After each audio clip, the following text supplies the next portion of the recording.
Well, he knows how to put the camera where it can go, so it hides all the weight and stuff. So I was like, man. So next time I see a post, I will say, your brother.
All right. It is quiet in this room, which means I'm much louder, but that's pretty normal. Glad to see everyone this morning. We'll have quite a few who will be late just because it's potluck day, and it always happens, so I'm used to it. But it is good to see everyone. I know there's some viewing live stream. We thank you for joining us this morning. If you want to go ahead, open your Bible to Psalm 140. Psalm 140, and we're going to begin there in our study today. We're not necessarily going to take the approach that the book takes in comparing it to David's life versus what the psalmist says, but rather what we're going to do, we're going to take certain aspects and look a little deeper into the text than what our workbook grants us. Now, just so we're aware, this is lesson 10. We've got 3 more lessons, so this month we'll have for this book. We're not doing lesson 11 because Brother Roy Johnson will be here doing a presentation for Lads to Leaders next Sunday morning. Just because it's an event for kids that he's advocating, we need all hands on deck to work through that particular program, especially if we decide to do a few things with it. So that will be next Sunday. But anyways, the next study that we'll be doing, I believe, is the book of Philippians. Let me double check that. I've got a crazy list of sermons that I don't like to look at because it makes me worry.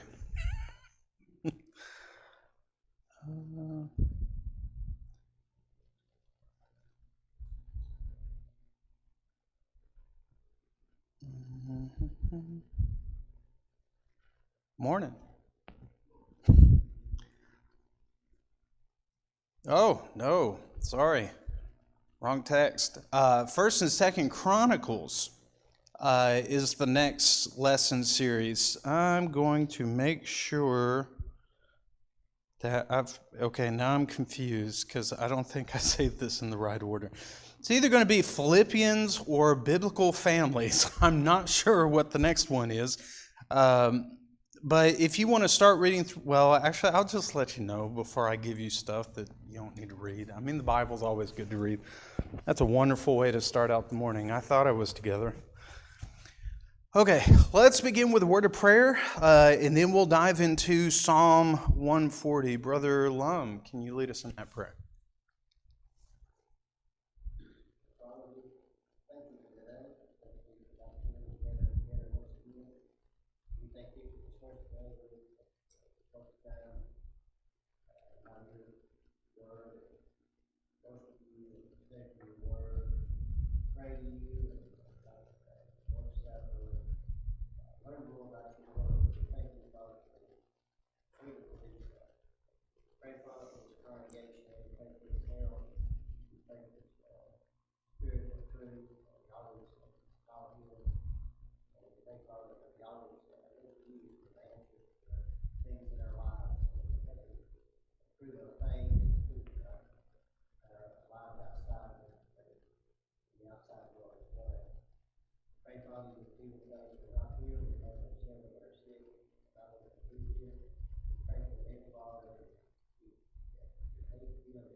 Amen. Thank you. Okay, Psalm 140. Psalm 140. As we go through this text, I think really the book kind of hits the emphasis on the theme for this particular chapter, deliver me from evil men. Now, this isn't just a psalm about deliverance, but really what it is, it's an insight to the idea of what is wickedness. What do those who are righteous, how can they look around the world, according to Ephesians 4, how we can have our senses trained to discern both good and evil? Well, I've got to be at least well-versed somewhat in God's Word in order to tell the distinction in those things. We'll talk about when we get to Genesis chapter 3, that tree of knowledge of good and evil. There is a means in which we can identify something as being either right or wrong and not even have participated in such a thing. Adam and Eve didn't have to eat of the tree of knowledge of good and evil. They could have just stayed away from it.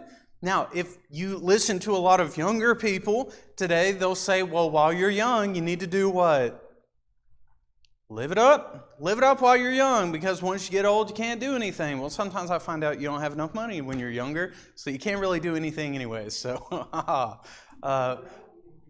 yeah, that's true. When you're old, you know even more. I have less money than what I originally had. But that's really backwards thinking. You don't have to experience sin in life in order to experience the fullest life. I mean, when you look into the New Testament, it would tell us that Jesus was an individual who was able to experience all things of life that God had planned for humanity from the beginning of time. God had planned, according to James chapter 1, for man to be a first kind of His creation. Ones who were born of truth and reborn through that so that they could have a place exalted with Him in heaven. And Jesus was the only one who decided to, you know what, I want to live the best life. Now, that probably meant there were nights where people were going out with parties and Jesus was out praying. Could have been the nights where people were out getting slammed and Jesus was asking for supplications. And the premise of what Jesus shows us is that the idea of what constitutes a good life is sometimes radically different than what we think in our culture. And we'll have kind of a lesson series in December about cultural Christianity. But what we find in Psalm 140, if I really want to refine my thoughts as to what is wicked, what is right, then Psalm 140 is going to help me with this. Now, as I look through this text, I started pointing out or started to mark in at least my electronic Bible different terms that I find the psalmist using to describe a wicked individual. I want you to notice there are 1, 2, 3, 4, 5, 6, 7, 8 different terms for someone who is against God. 4 times it uses the word evil. 3 times it uses the word violent. In verse 2, those who continually gather together for war, essentially they constantly quarrel and they quibble and they just want to fight all the time. Verse 3, tongues of serpents. Verse 3, the second half, the poison of snakes is their lips, or basically their speech is nothing other than trying to bind other people. 2 times I find the word wicked, 1 time the word proud, and the word slanderer. Now, I find it of interest when I look at the word evil. There are 3 different Hebrew words that are presented in this text. The first one I find in verse 1 and verse 11 is the Hebrew word Ra.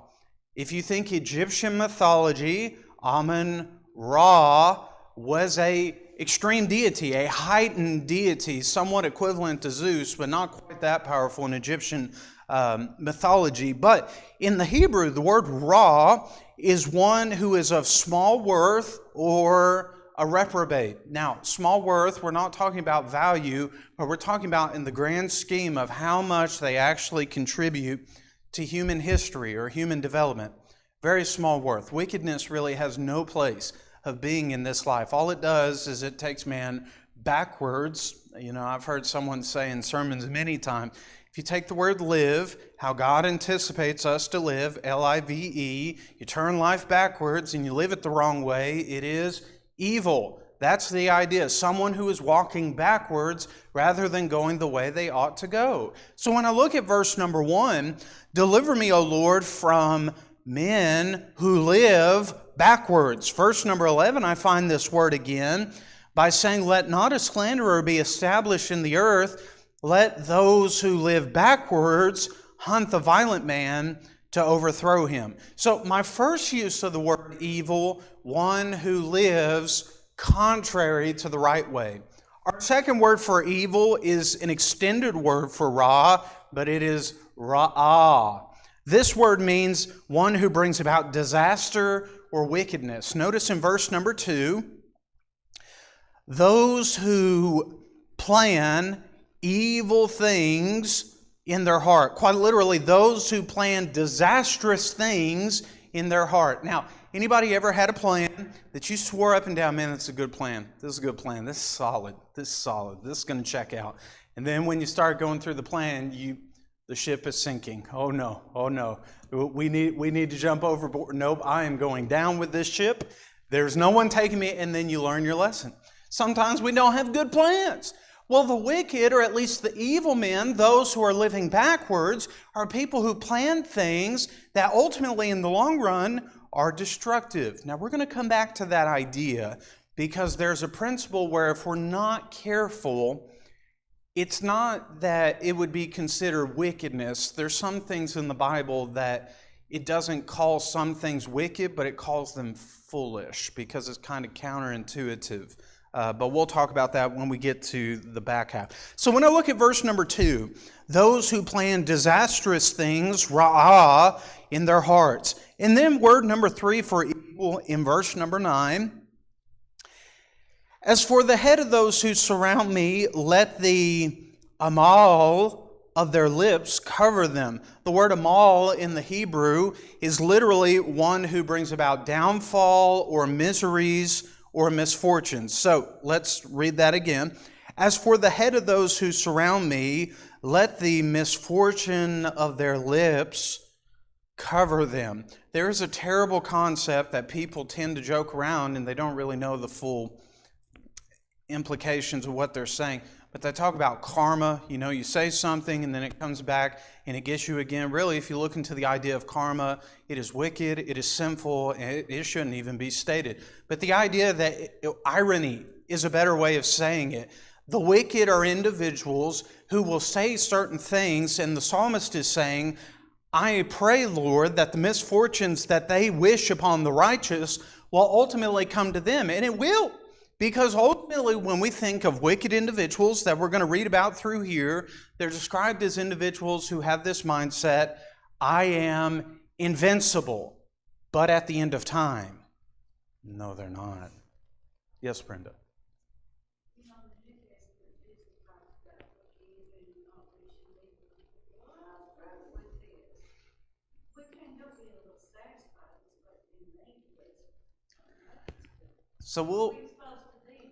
So this is not the psalm you want to be studying if we're going to talk about forgiveness for our enemies. However, what we're going to find is there is a common thread that jumps across the Psalms, especially in Jeremiah. There's an idea that comes about those who are beyond the point of saving, which is not up for us to decide. But the Bible does bring about a point of those who are beyond saving. There is a certain attitude that our sense of judgment should be in line with God's sense of judgment. In other words, let me give you a radical approach to it and then a way too liberal approach. Radical approach. Well, God says those who do not believe in Him are going to hell, so because you don't believe in the Bible, you're going to hell. And if you don't change your ways, God's going to consume you and your family, and you're going to burn up for eternal damnation for all eternity. While that is true, you will burn a bridge if you take that kind of approach.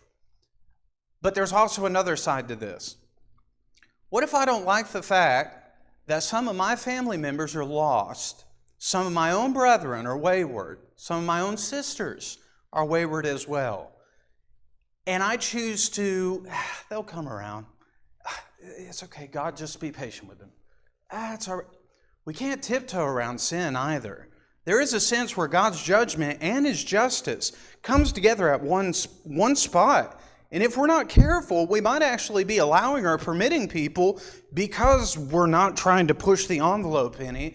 There is a sense in which, according to Jude, we need to save some by pulling them out of the fire, even despising the clothing that they're wearing. But there is another sense in which we need to have compassion on people. Now that requires good judgment. How can I read this kind of prayer? And then I look over at Jesus and He says, we need to do good towards those who are your enemies. Yes, but understood in their proper place. I need to understand God's judgment to a T. That does not mean that I'm condemning people. It just means I need to be aware of, here are the consequences if one chooses to not follow God. Now, I struggle at times because I want to be more forbearing than I think I should be at times. There are times where God does not permit certain things, where I find myself having to readjust my thoughts, especially just in light of me and my generation. I'm not much for tough love. In fact, it just puts knots in my stomach. There are older men who are much better at doing that than I am. And that's just one of my flaws. I just got to grow up and mature in that regard. But also at the same time, I still have to say, okay, based on what you've told me, and based on what God's Word tells me, I can tell you whether or not you're lost or not, just based off what you've told me. I've got to be able to know God's judgment to that extent. Yes?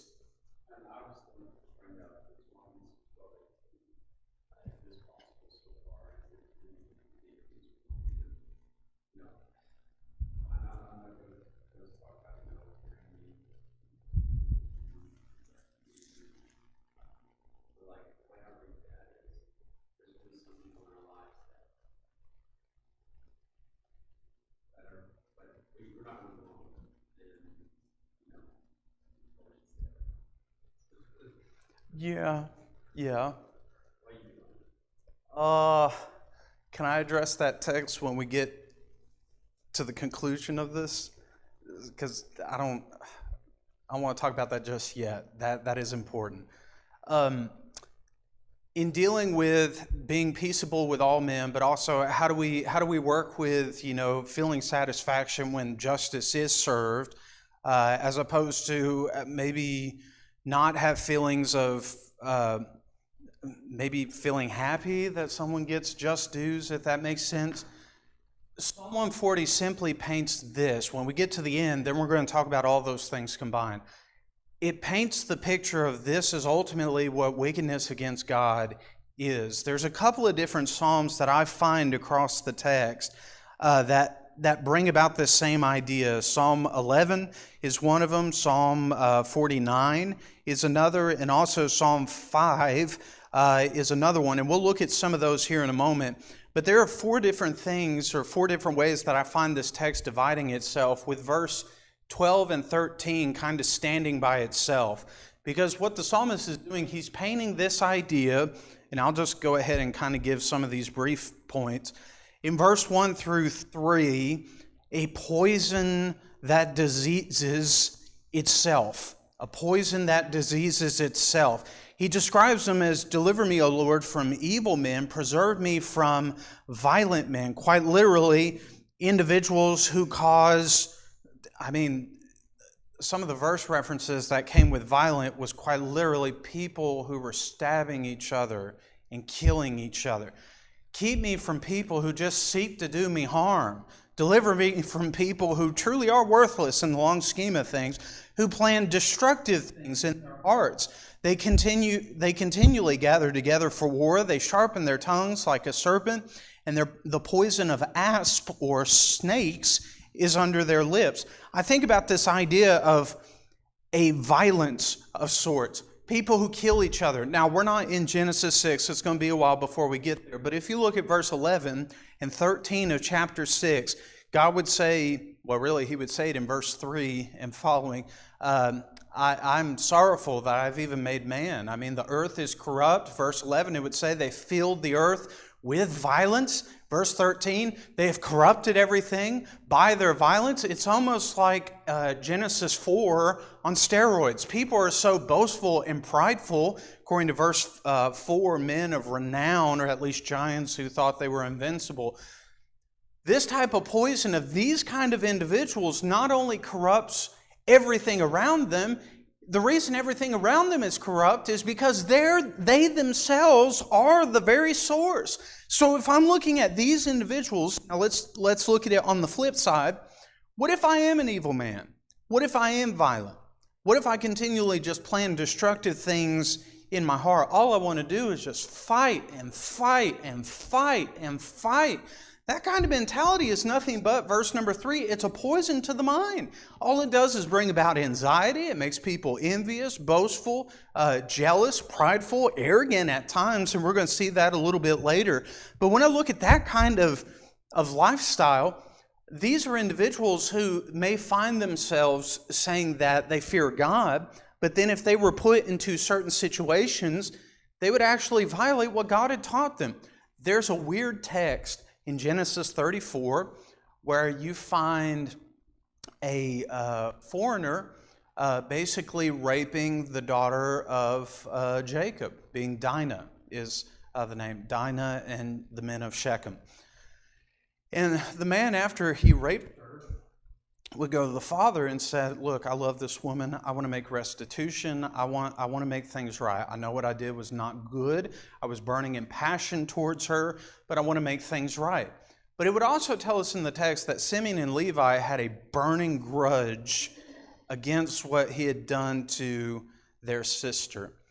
And there's an overhanging question from that chapter, but it's answered in chapter 49 with the blessings of Jacob on both Simeon and Levi, that they are violent, corrupt men. Now, even though the men of Shechem were seeking to do what was right, the restitution fee was, okay, you'll have to be circumcised. That is the only way that I will allow you to take my daughter's hand in marriage. And this man paid a hefty fine in order to make restitution for everything. When you look in the law of Moses, there is such a fee. It's called the fee of a bride. If you violate a woman and you find yourself madly in love with her and you want to make restitution for that, there was a certain price according to the law. All throughout Genesis, you find snippets of the law of Moses, but it's not the law of Moses. It's just showing that God taught people things. It's just the text doesn't give us those things. But anyways, at the end of all this, you've got Shechem, his whole army. They decide to become circumcised because a man is love struck. And in the midst of their pain, because that's definitely a one-day recovery process, Levi and Simeon go out and kill and murder all the men in their tents. Now, at the end, Jacob asked, "Why have you done such a thing?" And then Simeon and Levi turned the thing by saying, "Do you honor this disgrace that has taken place?" And it brings up a question. Who did the right thing? The men of Shechem? Was it Jacob and how he was trying to seek restitution through all this? Was Dinah at fault? Was Simeon and Levi? Well, according to the blessing that was given to them, they acted out of anger and grudge, which leads to what we find in verse 2 and 3, a destructive plan that not only gave them a bad reputation, actually it has further implications for Levi than it does Simeon. But what about the lives of those men? Did they ever get a second chance after that? No. Now that's going to lead to why Jesus asked us to have the attitude that he asked. But that's not what this psalm is about. So when I look at a poison that diseases itself, the wicked or evil men, the psalmist begins by painting, these are those who simply, according to James chapter 3, 8 through 10, they just keep talking and talking and talking. And all they have is smack. And they ain't got nothing to back that up. So when I look at the first point, disease or a poison that diseases itself, verse 4 and 5, there is a pride that distracts itself. The psalmist would say in verse 4 and 5, "Keep me, O Lord, from the hands of the wicked. Preserve me from violent men who have purposed to make my steps stumble. The proud have hidden a snare for me and cords. They have spread a net by the wayside. They have set traps for me." Now, what's interesting, when I look at verse 4, "Keep me from the hands of the wicked, preserve me from violent men who have purposed to make my steps stumble." There is already planning of how can I get advantage over, or how can I get rid of this nuisance or this irritant in my life. In verse 5, it tells me what kind of person this is, the proud. Now, I want to think about just for a moment the proud. The proud never ask for help because they want to look strong. They don't want to kind of compromise their reputation. But not just they don't ask for help. If they have something against you, are they going to tell you or really anybody that they don't really know? Are they going to reveal their plans of how they're going to destroy your life? No, they're not. They're not. When I'm looking at these individuals, these are people who contemplate being done wrong in some way, and or maybe they have done wrong themselves, but they're trying to point the blame at someone else. Just from Genesis by itself, Cain and Abel, who was at fault? Cain was. Don't tell Cain that. Abel's the one who's at fault. Otherwise, if he wouldn't have done what he'd have done, my sacrifice would have been accepted. Yet God would still say sin lies at the door. Its desire is for you, not for Abel. According to Hebrews chapter 11, it would say, by faith, righteous Abel offered up a sacrifice more acceptable than Cain. It's because Abel followed the instructions. I think of Ham and Noah. Ham just looked upon the nakedness of his father, and then he went out and told his brothers. He didn't have the integrity, or at least the decency, to go and cover up his father. He went and talked about, hey, check it out, Dad is exposed. And it's almost like, am I my brother's keeper? Think about this. Am I my father's keeper? In one sense, one could argue no. But I think just as much as I'm my brother's keeper, I'm also my father's keeper. Care for those who are experienced in life. I could think of the king of Sodom, Genesis chapter 14. He sought to give gifts to Abram so that he could say, look at how I've empowered Abraham to do the wonderful things that he's done. But Abraham would say, absolutely not. I will not take your gifts. They don't belong to me. I've already given my praise to God. The people of the plain of Sodom, Genesis chapter 19, when you look at the men who were basically blinded and they still were going after the angels that were in Lot's house. Just shows just how corrupt they were, but they didn't see how corrupt they were. Esau and Jacob. Esau was angry. Jacob had to flee for his life. Even his mother would say, you need to leave, otherwise Esau may do something to you. And she's thinking back to, this is played out in history before. We could think of Laban and Jacob, Genesis 31, verse 1 through 7. 7 in particular would say that you have changed my wages 10 times. 10 times over these past 2 decades. You've changed my wages. And we'll see that character kind of play out in Genesis 24 anyways. But with all of these things, these are people who either do wrong to other people or people who have done wrong, but they don't want to accept the blame. They just want to put the blame on someone else. When I look at these proud men who have, notice, hidden a snare for me, spread a net by the wayside, and set traps for me. They're all about making sure that they get all their stuff taken care of, and it's on their timetable. How long does it take, few hunters in this room, how long does it take to go out in the woods and even know where to set your traps? What do you have to do before you even set your traps?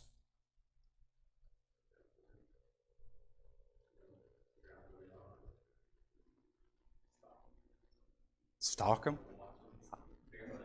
Animal rights. Animal rights. Yeah, you gotta examine them. You gotta evaluate them. You gotta figure out where they're going from or where they're coming from. What's attracting them? What are the different kind of traps that I can put in place? This prideful, arrogant man is so full of himself that not only does he observe someone else's life, not knowing that he's destroying his own life, but he's also wasting his own time just trying to put traps and different kind of things to destroy someone else's life. When I look at the wicked individual that's discussed right here, a pride that distracts itself, you're so focused on everybody else, you're not focusing on who God wants you to look at. Look at you! Look at you! There's nothing wrong with examining yourself. What is wrong is when you look at everybody else and then you say, but I've done nothing wrong. Really, there's only one man who could have ever made that kind of claim, and that man never took that route. Well, look how righteous I am. What he did was he made an appeal to the law, and he always connected it to the heart of the individuals. So a poison that diseases itself, 1 through 3, a pride that distracts itself, verses 4 and 5, verse 6 through 8, a plan that delivers itself. Now, when I look at verse 6 and 7, I said to the Lord, you are my God, hear the voice of my, here's a key word, supplication, O Lord.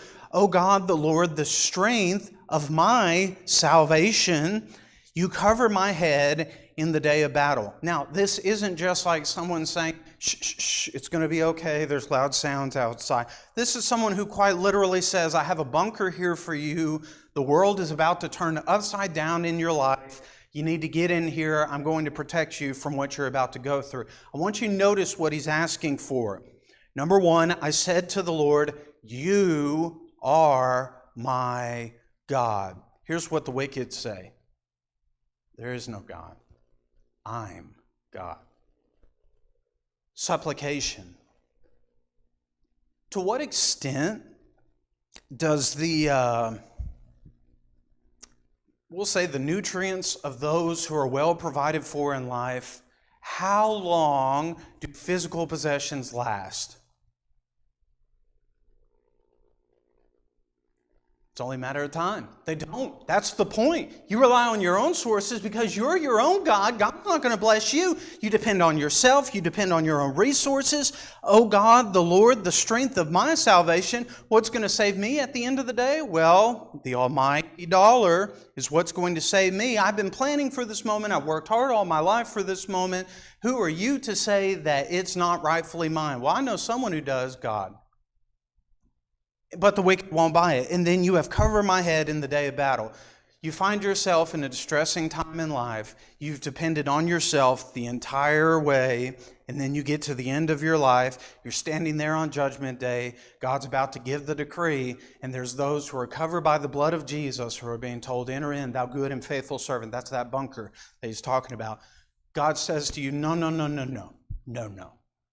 You're about to face the full extent of my wrath. You didn't want me as your God. You didn't want me to help provide you blessings, even though I richly gave you blessings in life, nor did you look at me to be the salvation in your life. Why in the world would I give you entrance into my home? Depart from me, you worker of iniquity. I never knew you. There is no peace in a plan that decides to deliver itself. Now, notice in verse number 8, the psalmist would also pray, don't grant, O Lord, the desires of the wicked. Do not further his wicked scheme, lest they be exalted. Now, we're going to talk about that maybe in what little time that we have. But let's go to our last point, and then let's connect some things to talk about some introductory things that were stated.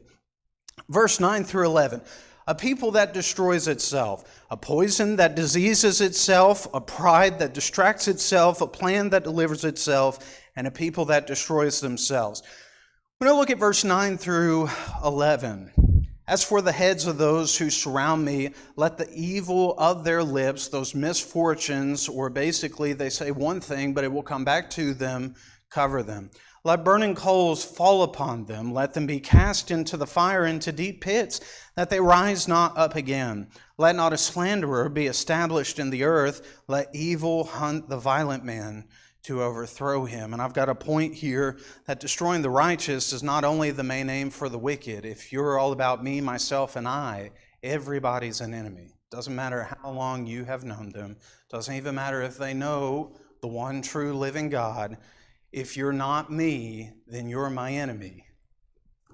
So when I look at verse 9 through 11, individuals who basically are so consumed by themselves, they're not just destroying God's people, but everyone. Now, let me take a few things into consideration in the last 9 minutes that we have. When I look at verse 12 and 13, really, these are the verses I need to keep in mind as I read through this text. Then we're going to talk about what Brenda asked, and then we're going to talk about what Jacob had asked. There are 4 things that the psalmist says, despite all these poisonous people, these people that basically plan to deliver themselves, a people who are so prideful, distract themselves, and even a people who ultimately end up destroying themselves. It's all about them. Verse 12 and 13, I need to keep in mind despite all of this. Number 1, I know that the Lord will maintain the cause of the afflicted. I have in a paraphrased E.T. way, I know that regardless of all this wickedness, good will prevail for the afflicted because God prevails. Second half of verse number 12, I know that the Lord will maintain justice for the poor. I know that justice will prevail for the poor because God is without prejudice, without prejudice. God seeks to help all, even the poor. Verse 13, surely the righteous shall give thanks to your name. I know that regardless of all this wickedness, righteousness will be praised by the righteous because God's way is always right. And then I look at the end of verse number 13, surely the upright shall dwell in your presence. Now this one I thought was really interesting. I know that regardless of all the wickedness in this world and all the glories that man tried to achieve during their lifetime, among the many present glories of the wicked, none will be where the upright receive eternal glory in God's presence. Most people are about the eternal fame and glory in the present. The psalmist says, I know regardless of all this, the righteous will be in a place the wicked will never get to be. Now, let's connect a couple different thoughts. When I look at Psalm 9 and Deuteronomy, I believe 32, verse 15, it talks about a group of people who had become so corrupt that basically deliverance from God was just not in the cards. In fact, in Deuteronomy 32, the Song of Moses mentioned there, Moses is foreshadowing, he's foretelling what the children of Israel are going to do, which is interesting because that whole book, he's talking about keep the law, keep the law. Here's the parts of the law, all the law that you need to keep. You need to make sure you keep this. If you keep this, then you'll have life and good and blessing in front of you. Then in chapter 32, he drops a truth bomb and he says, yeah, a couple generations from now, we're going to be taken into captivity. This whole land's going to be destroyed and there's not going to be any righteousness in this land. What that picture is supposed to portray has nothing to do with what my attitude towards the wicked should be. Those kind of texts and this kind of text is to tell me this. If I dare falter away from God, and I claim that God doesn't know what He's doing, and I claim that God is unjust in every way because I just find it unfair, and then I give my excuse or reason why I think He's unfair, this text is for me. This is the kind of text when I'm being bullheaded, brick-headed, and I don't want to think straight. This is the text where God says, you sit down, son, we're going to have a talk. I don't like those talks. This is not a text about how I need to be forgiving towards my enemies. This is how I need to know how God's judgment and justice works. Romans 1:2 is a key text. Now, should my desire be that I pray for those who are lost, that they may turn to Jesus before it's too late? Yeah. Have you ever thought about the paradox that you have texts like this in Psalm 140, and then we would read texts that God does not delight in the death of the wicked? But yet He gives me texts like this. The point of that is sometimes I need to get my soul ripped a new one so that I can get my heart back recalibrated where it needs to be. That's not a feel-good moment. In fact, when you look at 2 Corinthians 7, Paul is dealing with this. I didn't write these things to make you sorrowful, but if it did make you sorrowful and made you repent of the things that I wrote in this text, praise be to God that you were honest enough to make the changes. My desire is not to hurt you, Paul would say. My desire is to guide you to be in God's way. So when I look at the text where Jesus, Matthew 5 and 6, pray for those who persecute you, who hurt you, even 1 Peter chapter 2, we're looking at two different perspectives of what's being presented. This text is not saying my attitude needs to take God's place and say, I know exactly what's going to happen to you.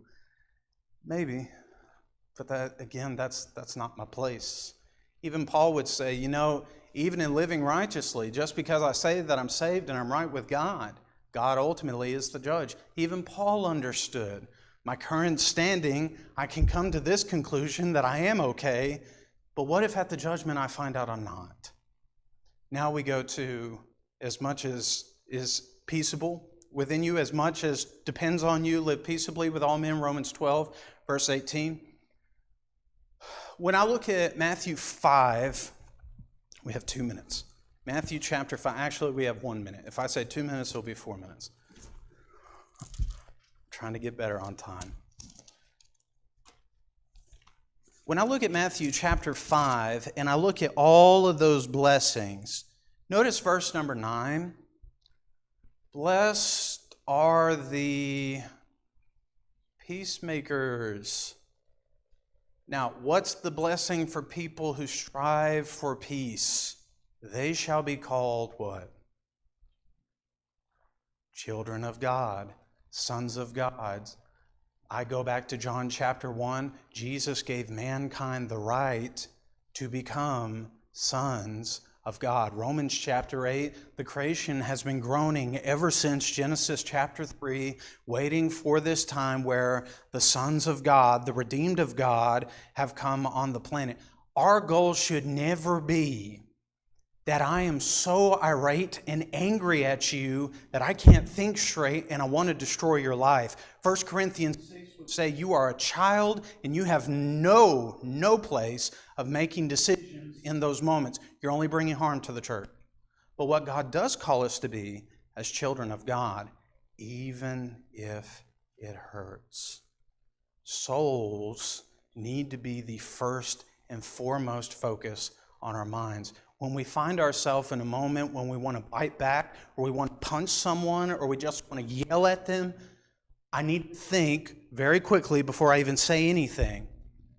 Will this change a soul eternally? Because if it won't, and it turns them away from God, please tell me what, and pray tell, you have done to bring them to their Creator. We need to be mature how we handle those kind of situations. But we always need to be prayerful and mindful of praying and asking God, even for people in our own lives. I have found myself praying, God, I know you love them, but God, if you need to break them to get them back home, break them. Help them come home. Just like the father ran to go get the son who was far away. That should be our attitude as well. If they're crippling and hobbling on the way back to be redeemed, we'll come pick them up and we'll bring them back. Yes?